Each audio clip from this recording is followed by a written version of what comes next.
Assalamualaikum warahmatullahi wabarakatuh. Perkenalkan, kami kelompok 2 dari kelas 2B. Kami akan mempresentasikan hasil pengerjaan kami untuk eksplorasi dengan tema yang kami ambil itu YOLO. Dengan topik yang kami ambil itu pengembangan person recognition menggunakan YOLO versi 7 dan 8. Sebelum kita masuk ke pembahasan, izinkan kami memperkenalkan diri kami terlebih dahulu. Mulai dari saya, izin memperkenalkan diri. Nama saya Hasbiani Mutakin dengan 3 digit NIM 049. Perkenalkan, nama saya Deva Redia dengan 3 digit NIM ayat 039. Perkenalkan, nama saya Deatria Sapralia dengan 3 digit akhir 040. Oke, baik. Kita akan mulai masuk ke pembahasan. Di mana untuk pembahasan ini terdapat 5 poin. Untuk yang pertama latar belakang, eksplorasi, implementasi, demo program, hingga kesimpulan dan saran. Untuk latar belakang akan dijelaskan oleh Dea. Baik, sini saya akan menjelaskan latar belakangnya. Adalah teknologi object recognition yang dapat digunakan untuk mendeteksi objek dan dapat diaplikasi di sektor keamanan seperti untuk keamanan gedung, manajemen gedung, analisis konsumen, hingga sistem absensi. Salah satunya teknologi yang dapat diandalkan untuk object detection adalah YOLO, yaitu You Only Look Once, di mana teknologi ini dapat menggantikan masalah sistem konvensional yang memiliki masalah pada keterbatasan SDM, efisiensi, inkonsisten, dan biaya tinggi. Selanjutnya, berdasarkan latar belakang ini, tujuan proyek kami juga memiliki tujuan, yaitu yang pertama mengembangkan individual tracking, yaitu sistem yang dapat melacak pergerakan setiap individu secara real time. Kedua, ada automated logging yang memungkinkan pencatatan data lengkap beserta time step secara otomatis. Ketiga, ada performance evaluation, di mana kami akan membandingkan performa YOLO versi 7 dan YOLO versi 8 untuk menentukan model terbaik. Terakhir, ada practical integration, yaitu mengintegrasikan sistem ini menjadi aplikasi yang dapat digunakan secara praktis, terutama di lingkungan pendidikan. Selanjutnya yang akan dijelaskan oleh rekan saya. Oke, baik.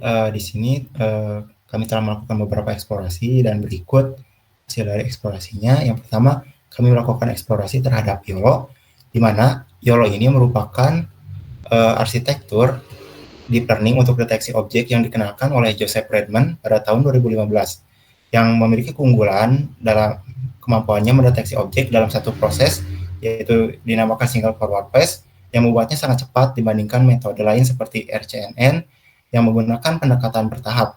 YOLO juga membagi gambar menjadi grid dan setiap sel bertugas memprediksi objek, termasuk bounding box dan tingkat kepercayaan. Dengan pendekatan ini, YOLO mampu melakukan deteksi secara end-to-end, efisien, dan cocok untuk aplikasi real-time. Berikut merupakan arsitektur yang kami dapat, di mana arsitektur ini menunjukkan untuk arsitektur YOLO versi 1, di mana secara umum untuk arsitektur YOLO ini terdiri dari 3 komponen, yaitu ada backbone, ada neck, dan head. Di mana untuk backbone sendiri itu berfungsi untuk mengambil fitur penting dari gambar input, mendeteksi pola visual seperti tepi, warna, dan bentuk objek, dan outputnya adalah fitur map yang merupakan representasi numerik dari gambar. Selanjutnya untuk neck itu merupakan berfungsinya itu menggabungkan fitur dari berbagai level agar objek kecil, sedang, dan besar itu bisa dikenali, lalu menyatukan informasi dari deep layer dan shallow layer. Lalu untuk head sendiri itu berfungsi untuk menghasilkan prediksi akhir seperti bounding box, confidence, dan class, di mana mengambil fitur dari neck dan memprediksi koordinat bounding box dengan parameter X, Y, W, dan H, lalu objectness score seperti keyakinan pada objek, lalu ada class probabilities. Nah, di sini juga terdapat beberapa layer.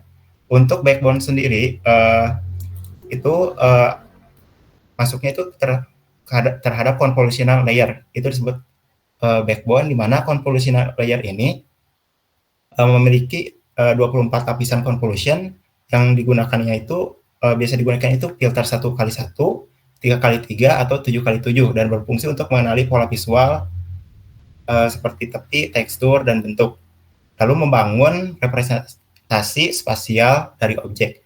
Lalu untuk fitur reduction strategi ini berfungsi untuk menyederhanakan representasi fitur agar lebih efisien, menggunakan max pooling dengan ukuran 2x2 untuk mengurangi resolusi spasial.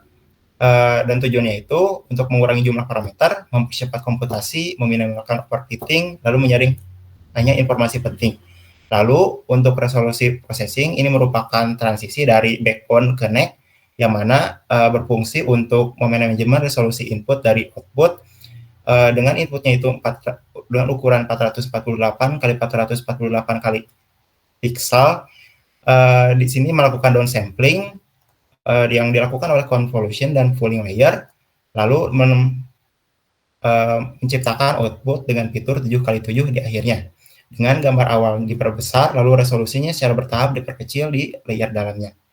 Lalu untuk fully connected layer yang merupakan head, di mana fully connected layer ini berfungsi untuk prediksi akhir yang berbasis pada vektor fitur, di mana setelah fitur ini diambil oleh convolution layer, hasilnya akan diratakan lalu menghasilkan prediksi bounding box dan class berdasarkan fitur yang sudah diringkas. Lalu untuk grid based prediction ini merupakan output dari head-nya, yang mana akan membagi gambar menjadi grid dan membuat prediksi lokal di tiap grid. Gambar akan dibagi menjadi ukuran gridnya itu 7x7, dengan tiap grid cell memperkirakan apakah objek pusatnya ada di sel tersebut, lalu memprediksi 2 bounding box dan 20 class probabilities. Untuk outputnya itu tensor 7x7 dikali 30, seperti itu. Selanjutnya untuk perbandingan YOLO 7 dan 8, di sini beberapa perbandingannya itu untuk backbone arsitekturnya sendiri. Untuk YOLO versi 7 yang berdasarkan tahun 2022 menggunakan extended ELAN, sedangkan YOLO versi 8 menggunakan modified CSP darknet dengan C2F modules.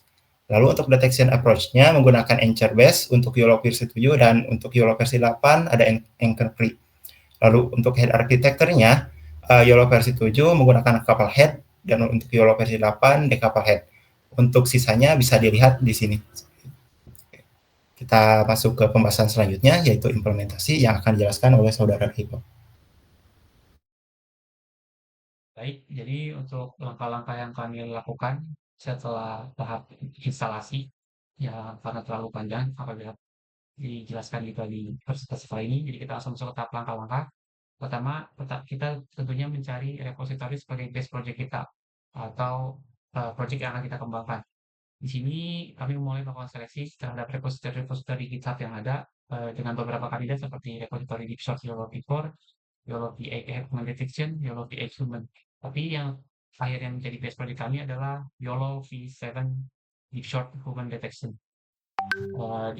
Kemudian setelah menentukan repository tersebut sebagai base project kami mengubah cara kerja dari proyek tersebut yang sebelumnya menggunakan citra video sebagai input dari proyek tersebut untuk melakukan deteksi menggunakan YOLO, kami ubah menjadi frame kamera, yaitu menggunakan library OpenCV untuk mengaktifkan device kamera di device yang digunakan. Kemudian selanjutnya setelah project berhasil dijalankan dan berhasil melakukan person detection dan person tracking menggunakan frame kamera sebagai inputnya, kemudian di sini kami menerapkan sistem entry and exit line untuk deteksi keluar masuk ruangan. Cara kerjanya cukup simpel, yaitu menggunakan yang namanya exit line dan juga entry line, yang dimana nantinya pada person tracking sendiri akan diberikan sebuah tanda. Di sini saya akan coba jelaskan secara konsep general aja. Akan diberikan sebuah tanda berupa titik di tengah object detection, yang dimana apabila titik tersebut melewati suatu line, baik entry line atau exit line, dia akan mendeteksi dia sebagai objek yang masuk, yang dimana dalam hal ini objek tersebut adalah manusia atau orang. Tetapi di sini kami menerapkan sedikit aturan di mana untuk entry line sendiri hanya bisa tertrigger atau sistem akan men-trigger seseorang masuk itu apabila objek di tracking dari arah sebelah kiri atau dari posisi 0. Sementara untuk exit line sendiri dia akan mendeteksi orang atau manusia itu keluar dari suatu ruangan apabila si objek tersebut ter-tracking dari posisi 1 atau paling kanan. Selanjutnya, Kemudian setelah sistem exit and entry line ini berjalan, kami menerapkan yang namanya face recognition, yang dimana kami hanya menggunakan face recognition yang sederhana, yaitu menggunakan library face recognition dengan database wajah yang bisa diinputkan user melalui interface yang telah kami buatkan dengan label yang bisa ditentukan sendiri oleh pengguna. Yang kelima adalah tahap integrasi antar kelas. Maksudnya gimana? Karena beberapa kelas sendiri yang telah kami sebutkan sebelumnya, di 3 tahap sebelumnya, yaitu tahap face recognition, exit and entry line, dan juga kamera, itu semuanya kami buat dalam konsep kelas, yang dimana masing-masing tanggung jawabnya mungkin sudah jelas ya, di mana kamera untuk mengatur tanggung jawab terkait pengelolaan kamera, face recognition juga untuk mengelola face recognition, dan uh, exit and entry line itu masuk ke kelas person tracking. Dan beberapa kelas seperti face recognition itu butuh kelas lain atau bergantung ke kelas lain untuk menjalankan fungsionalitasnya. Salah satunya adalah library face recognition yang bergantung ke kamera manager agar dia dapat mendeteksi wajah seseorang seperti pada gambar di samping. Dan terakhir, kami membuat endpoint API dan interface untuk memudahkan penggunaan. Kami menggunakan Face API sebagai interface application programming interface-nya, yang juga didukung oleh WebSocket untuk memungkinkan transaksi data atau request response data secara real time dan cepat, di mana data yang dihasilkan sendiri nantinya akan masing-masing ditangkap di halaman HTML. Next. Oke, selanjutnya di sini ada tantangan dan masalah yang kami hadapi. Pertama dari setup dan instalasi proyek sendiri. Salah satu kendala awalnya juga di sini mengapa pada akhirnya kami menggunakan YOLO V7 Source Human Tracking, karena repositori inilah yang paling jelas dalam menjelaskan dokumentasi terkait setup dan instalasinya, dan yang paling sesuai dan yang paling mendekati dengan proyek yang akan kami kembangkan untuk proyek ini. Kemudian di sini terkait ada error detection YOLO person detector atau kelas YOLO itu sendiri, yang di mana dia tidak punya atribut size. Hal itu terjadi ketika kita ingin mencoba menggunakan model YOLO V8. Jadi yang sebelumnya base project ini sendiri itu menggunakan YOLO V7. Lalu kami coba transisi ke YOLO V8 dan menghasilkan error seperti ini. Ternyata setelah melakukan investigasi, YOLO V7 itu tidak melakukan image processing di dalam internal modelnya, melainkan dilakukan secara eksternal. Hal ini berbanding terbalik dengan model YOLO V8, di mana pada model ini proses image processing sendiri itu dilakukan secara internal di dalam model sendiri, sehingga untuk pengaturan image sendiri akan dilakukan secara otomatis di dalam model. Berbeda dengan YOLO V7 yang harus atur secara manual melalui atribut statik yang jelas atau atribut dynamic yang jelas. Yang terakhir adalah proses detection dan tracking tidak berjalan pada YOLO V8. Setelah dilakukan investigasi juga, ternyata terdapat perbedaan format output antara YOLO V7 dan YOLO V8. Awalnya kami mencoba menggunakan bantuan ChatGPT untuk menyelesaikan masalah ini. Namun hasil dari ChatGPT dan AI yang lain menghasilkan output seperti ini, di mana bounding box sendiri itu tidak sesuai dengan objek yang dideteksi. Yang seharusnya dia mendeteksi objek sesuai dengan bentuk orangnya, dia sedikit miss dalam bounding box-nya. Ternyata setelah dilakukan investigasi, hasil dari kode itu sendiri itu melakukan yang namanya proses aritmatika terhadap format output yang dihasilkan model itu sendiri. Dan setelah dilakukan investigasi ternyata tidak perlu melakukan proses aritmatika itu sendiri, dan kita hanya perlu menyesuaikan nama antara output dari YOLO V7 dan juga YOLO V8, yang hasil akhirnya YOLO V8 dapat digunakan di project ini. Selanjutnya di sini ada interpretasi model. Di sini kami akhirnya memilih model YOLO V8S sebagai model utama dalam proyek ini, dengan pertimbangan utama yaitu berfokus pada performa sistem secara keseluruhan. Berdasarkan hasil pengujian, tidak terdapat perbedaan akurasi yang signifikan di antara model YOLO V7X, YOLO VX, YOLO V8S, dan YOLO V7. Semuanya mampu mendeteksi objek, khususnya manusia, dengan tingkat keakuratan yang relatif setara dalam berbagai kondisi dan sudut pandang.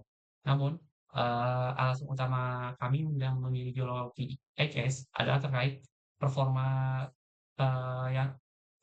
beban yang performa yang dihasilkan yang berbanding beban yang diberikan ke sistemnya itu sendiri.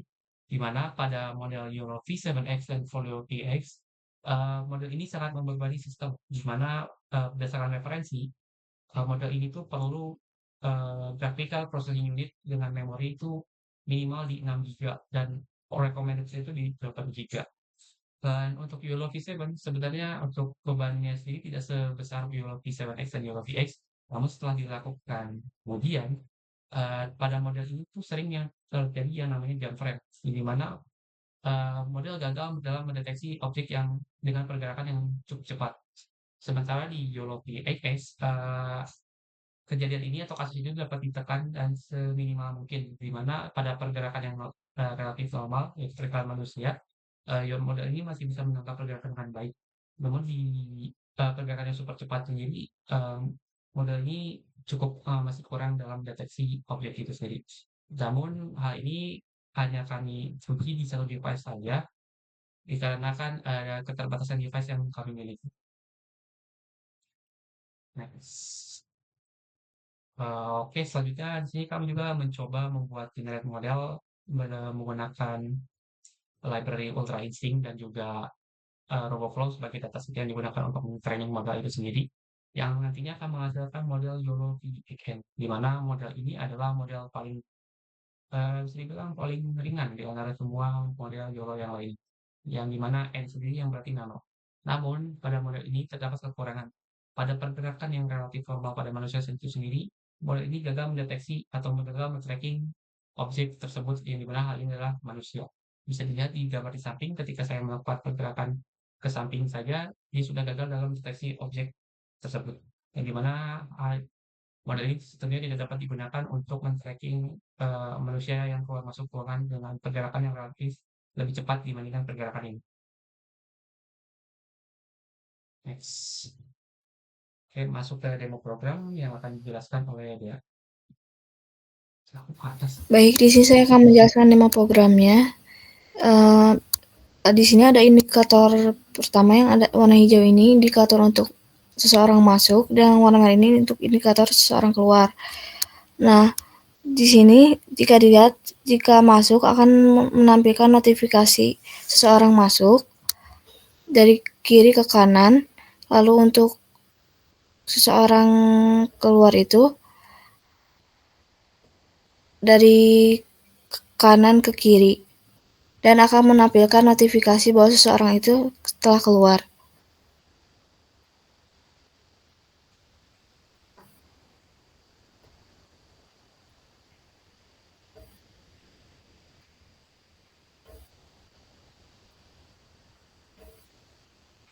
Lalu di sini demo kedua ini untuk face recognition. Yang pertama, seseorang akan menambahkan nama dan menyebutkan gambar untuk dataset. Lalu dapat di sini ada notifikasi bahwa seseorang telah ditambahkan, dan start cam.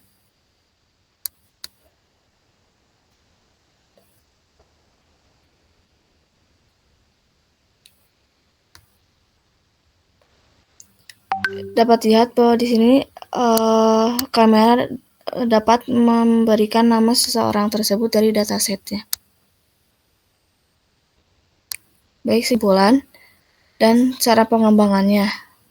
Kesimpulan dari proyek kami, sistem person recognition berhasil dikembangkan menggunakan Folio versi 7 dan YOLO versi 8 mampu mendeteksi, melacak, dan mengenali individu secara real-time.